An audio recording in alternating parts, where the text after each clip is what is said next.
O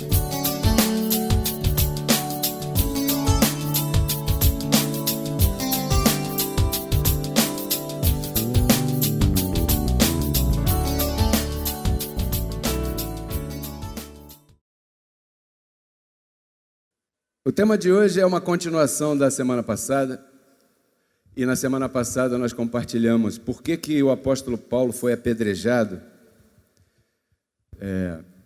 Talvez esse seja um assunto que as pessoas não deram muita atenção aí fora. Por que o apóstolo Paulo foi apedrejado? Na semana passada nós citamos alguns desses motivos, e hoje eu queria reforçar, eu queria trazer um pouco mais de luz a esse assunto. Vamos repetir o primeiro verso da semana anterior, que foi em Atos 14, 19, que diz assim, ó: Então vieram os judeus de duas cidades diferentes, Antioquia e Icônio, ou Antioquia em outros idiomas, né? Que persuadiram a multidão, ou seja, eles começaram a inflamar a multidão, dizendo que o apóstolo Paulo estava fazendo pregação errada naquela rádio, naquela cidade, naquele ministério que estava lá. Então apedrejaram o apóstolo Paulo a ponto dele ser dado como morto, e o arrastaram para fora da cidade, pensando que assim era, que assim tinha sido. Você nota aí, abençoado, quem foram as pessoas que apedrejaram o apóstolo Paulo? Uns judeus. Quando a Bíblia fala de judeu, está falando de religioso legalista, está falando daqueles que seguiam e se orientavam pela lei de Moisés. Então está claro hoje para todo mundo quem era, quem foi, ou quem foram, quem foi aquele grupo que apedrejou o apóstolo Paulo. O grupo que apedrejou Paulo foi o grupo dos religiosos. Problema é a religião, a religiosidade. A religiosidade está estabelecida desde aqueles tempos, com base no legalismo. E quando você chega com esta palavra de libertação, o que há? Condenação em cima daquele que Jesus já fazia uns lampejos de graça. Ele não podia falar tão claro quanto nós falamos, porque aquele pacto não era o pacto da graça, era o pacto da lei. E em dado momento, Jesus de Nazaré disse assim: olha, vocês estão gostando, né? Ah, estamos sim. Pois eu tenho muito para lhes falar, mas eu não posso, porque vocês agora não poderão suportar. Porque Jesus curava no sábado, Jesus falava com pessoas de outros povos, Jesus foi pedir água a uma mulher havia uma questão entre o israelita e os samaritanos, né? E Jesus foi conversar com uma pessoa daquele grupo ali, e as pessoas que estavam em volta adoravam o que Jesus fazia. Jesus curou o cego. Eu quero lá saber se é sábado, se é domingo, se é de madrugada, se é de noite. Eu quero saber que o cego era cego e agora vê. Mas em vez dos religiosos se alegrarem como os gentios, o que eles faziam? Começavam a acusar Jesus de estar fazendo coisas que eram contra a lei de Moisés. Quando Paulo chegou no cenário, incluindo, dando oportunidade, mostrando que a graça é pelo sangue de Cristo, não é pelo sacrifício, não é por nada que você possa fazer. Foi Ele que te escolheu, Ele te redimiu, Ele te iluminou, Ele te salvou, Ele te chamou, Ele te redimiu, te reconciliou para sempre. Paulo começou a escrever e a falar isso nos lugares, nas cidades. Então os religiosos daquela época ficaram aborrecidos, da mesma maneira que acontece conosco hoje. Se você vai apresentar essa palavra para um grupo de pessoas legalistas, elas estão surdas. Essa semana, uma abençoada de Alagoas recebeu a palavra, e é uma pessoa ativa, parece que tem vários contatos, e me fez uma pergunta. Olha, eu posso incluir o teu número no nosso grupo? O grupo chama Teu Reino em Nós. Aí eu pensei um pouco, eu falei, isso vai me dar uma certa demanda, porque os abençoados querem exigir resposta imediata. Eles pensam que eu estou casado com celular. Mas eu não casei com mulher feia para ficar com o celular toda a vida na mão, né?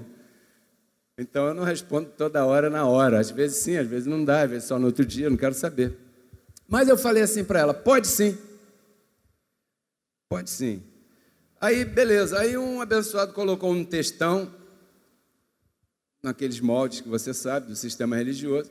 E eu, com muito respeito, fui colocando a graça que o apóstolo Paulo trouxe, o que diz a Bíblia, onde está escrito, tal, que não tem como refutar o que está escrito. Está escrito, não é o que eu acho, é o que está escrito. Eu não estou colocando nem dizendo porque eu acho, é porque está escrito. E depois você começa a ver as reações dos mesmos religiosos, eles são surdos. É tanta cera religiosa, como dizia meu apóstolo José Luiz, é tanta cera religiosa no ouvido dessas pessoas que você mostra a graça para elas e elas vão para o outro lado. É pela comida que você come, é pelo lugar que você...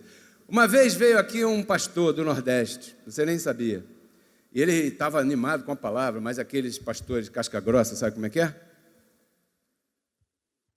Aí veio e tal, no final eu fui falar com ele, me apresentou, a pessoa que o trouxe me apresentou e tal. Obrigado, meu amor. Por isso que eu te amo, tá vendo? Aí me apresentou e tal. Ele não tinha o que falar contra a palavra, ele falou o quê? Oh, mas esse cara usa brinco.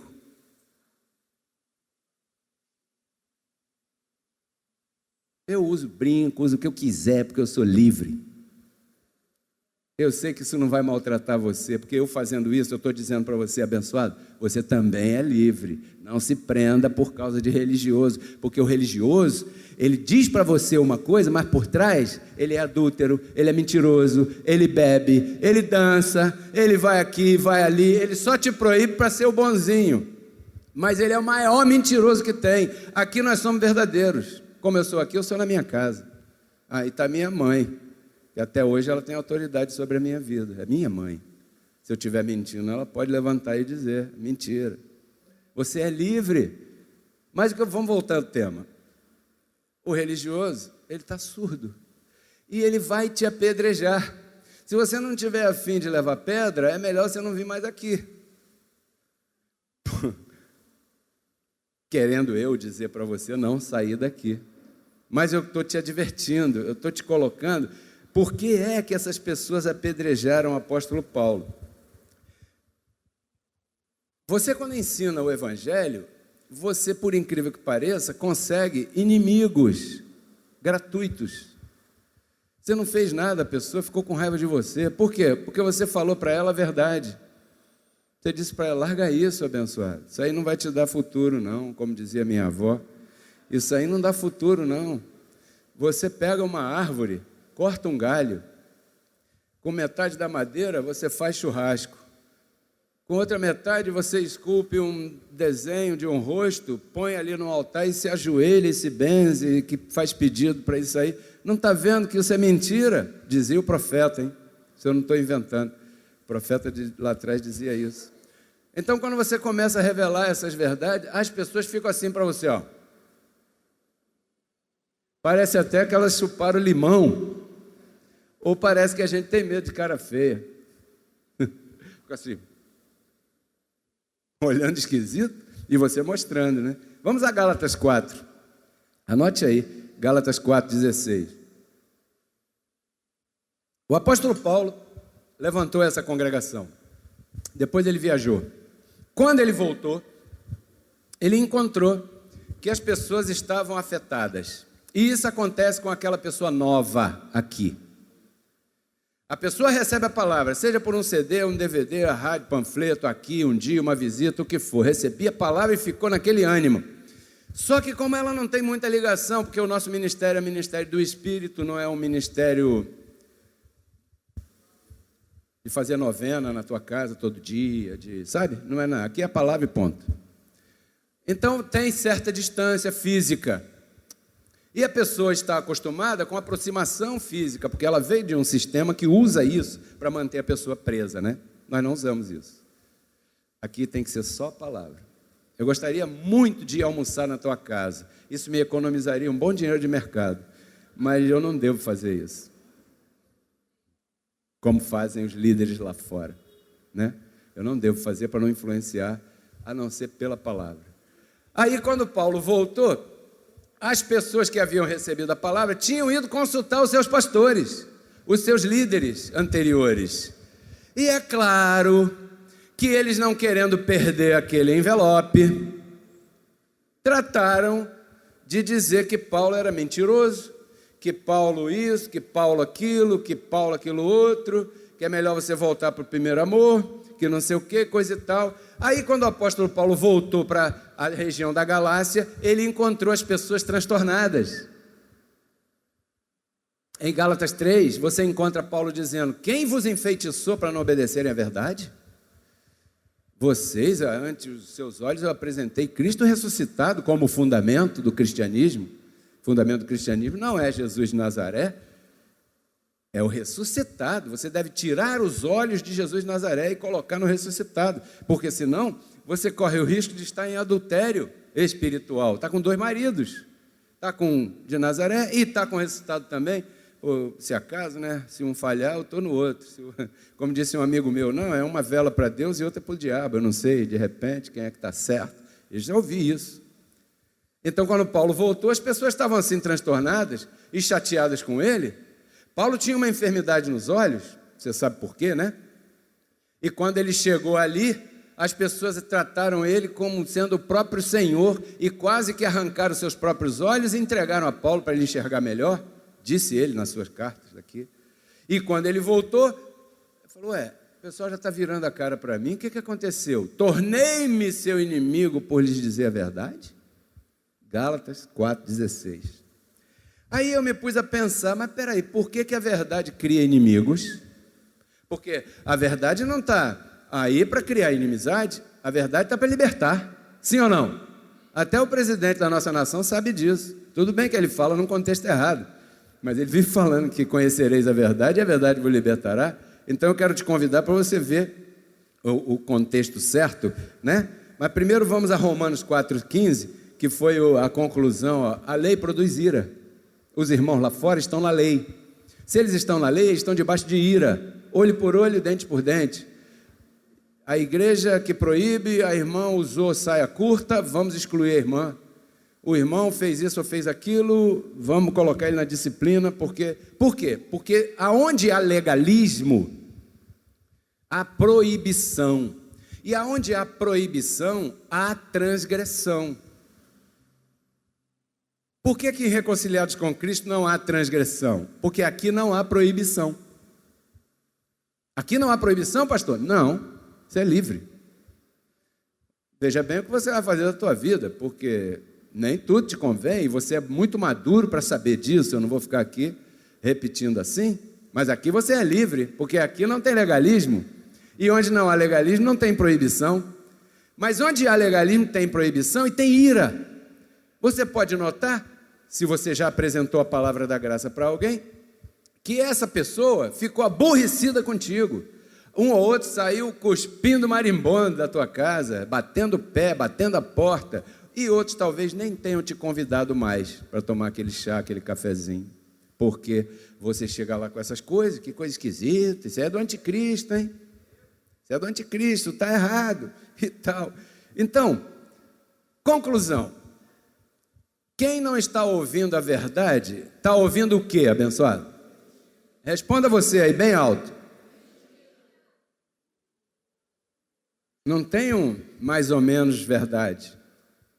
Não tem um mais ou menos, não, ou é a verdade ou não é. Isso não é verdade, é mentira. E nós temos que falar claro.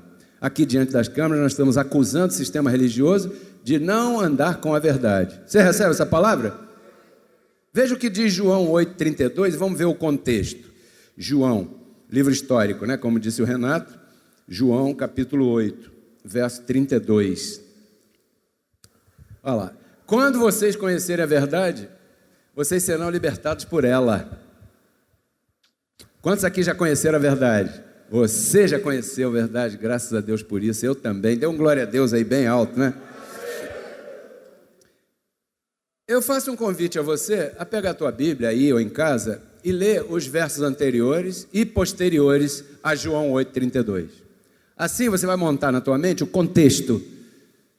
Ou seja, quem eram as pessoas que estavam ouvindo Jesus falar: conhecereis a verdade vos libertará.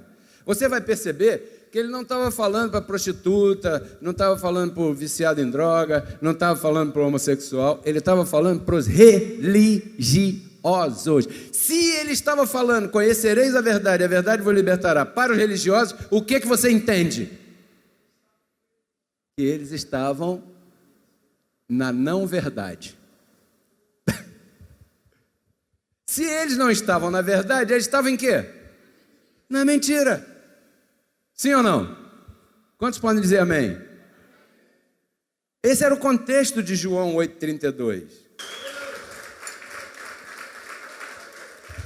Porque não é fácil. Então, por essa causa, apedrejaram o apóstolo Paulo. Foi por isso que apedrejaram ele. Dado como morto. Porque quando Paulo abria a boca, ele tirava a fonte de lucro. Os homens constroem televisões, rádios, helicópteros, aviões, aeroportos, fazendas. Outro dia eu tirei uma foto, porque eu gosto de tirar foto. A vida é minha, eu tiro foto a hora que eu quiser, o celular é meu também. Tirei uma foto com um chapéu colombiano que eu tenho vários chapéus lá que o pessoal que vende lá me dá de presente. Tem um que eu gosto. Aí foram me chamar de Valdomiro. Eu falei: olha, até que um avião e uma fazenda pra gente cairia bem pra caramba. Mas o que eu quero dizer é que as pessoas estão com prejuízo na mente. Elas têm um prejuízo com relação à liderança, entende? As pessoas são assim. Então, os líderes têm medo da nossa pregação. Por quê? Porque tira a fonte de lucro, né? Falando disso, eu quero falar disso aqui, de ganho. Fala de ganho. A Bíblia diz que aquele que prega o Evangelho deve viver do Evangelho. Você já leu isso, certo? Outro dia, um abençoado lá de São Paulo me passou uma mensagem e falou assim: apóstolo, eu tenho um negócio para lhe apresentar aqui. Um negócio milionário que vai mudar a sua vida. Você está interessado? E eu disse: ponto. O abençoado ficou com raiva.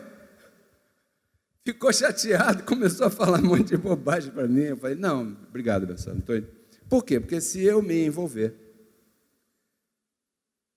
eu não vou estar envolvido aqui totalmente. Eu tenho que estar envolvido aqui totalmente, porque quando chegar aqui no domingo, na quinta e tal, vão estar os anjos que Deus vestiu de carne, sentados aí, olhando para mim, assim, ó, vamos embora, me dá aí, o que foi que Deus te deu que eu quero, isso aí que você tem. É assim que eu me sinto, demandando. Quando acaba aqui, eu vou para casa, eu estou assim, ó, você não tem ideia o que é ministrar uma palavra dessa para um público tão exigente como você.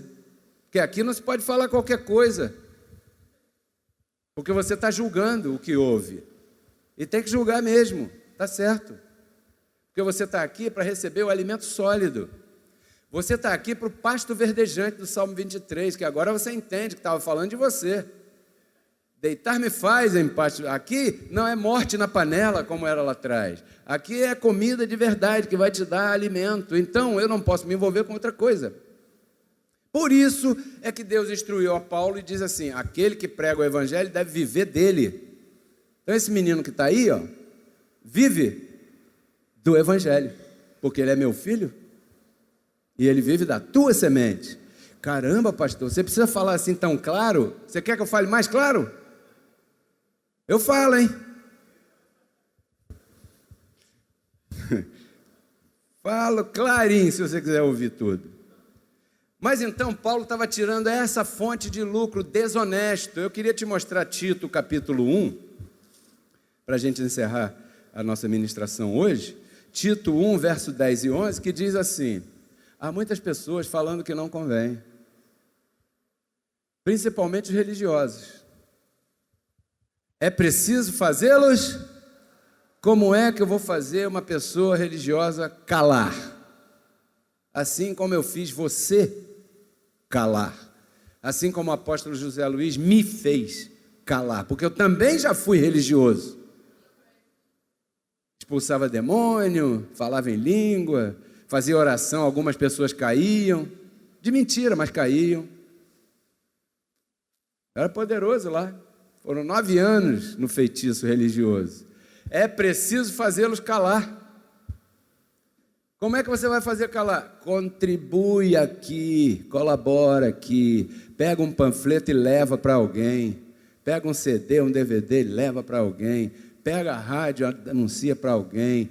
Essa pessoa você não sabe quem é, de repente é um anjo assim, igual você, doido para ouvir essa palavra, e está faltando só você falar assim para ela, essa excelência que você tem. Assim você vai calando, um por um. É preciso fazer calar. Aí a segunda parte, no verso 11, diz assim: o que eles ganham é desonesto, porque recebem as ofertas da igreja, porém não pregam o evangelho a elas. Por isso é que Paulo acusou isso aqui. É preciso tapar suas bocas, porque eles transtornam casas inteiras, ensinando por ganho desonesto aquilo que não convém. Mas espera aí, o que esse pastor ensina que não convém? Exemplo, que o pecado está entre você e Deus. Isso não convém. Por quê? Porque Cristo já tirou o pecado e reconciliou você com Deus. Então, se chega um pastor e diz que o pecado está no meio, ele está incluído aí, ensinando que não convém, e as pessoas estão lá entregando casa, carro, dinheiro e o diabo a 4, pensando que estão agradando a Deus, e não estão, e passam anos assim submetidos a pessoas que estão ensinando que não convém, recebendo ganho desonesto. Quantas pessoas você conhece por aí que a igreja aí fora sustenta?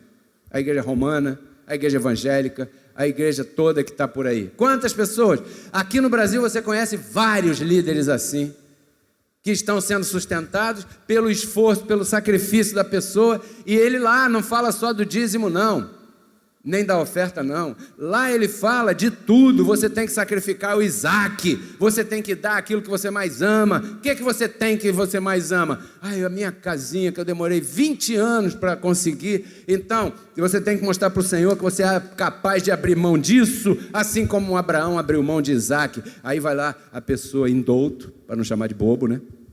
Chama de indouto. Aí vai lá, dá. Aí dá. Assim como disse a abençoada, uma abençoada que Pereira trouxe aqui outro dia. Eu dava tudo. Falei, abençoado. E por que você não congrega aqui? Eu vou vir. Sabe por quê? Porque Deus é bom. E você, em graça, descobriu que Deus é bom. Que se você estivesse no sistema religioso, eu duvido que você deixava de dar. Sim ou não? Eu falei que eu falo. É verdade ou não é? Sabe por quê? Porque lá você dava no medo. E no medo não tem valor. É por isso que aqui, o que você dá em liberdade e liberalidade tem valor. Porque aqui você dá porque você quer. Porque eu canso de falar aqui, ou não canso de falar aqui, de repetir. Abençoado, não entendeu? Não entregue aqui. Não estão buscando isso aqui. O que eu quero aqui é pessoas que creiam na pregação.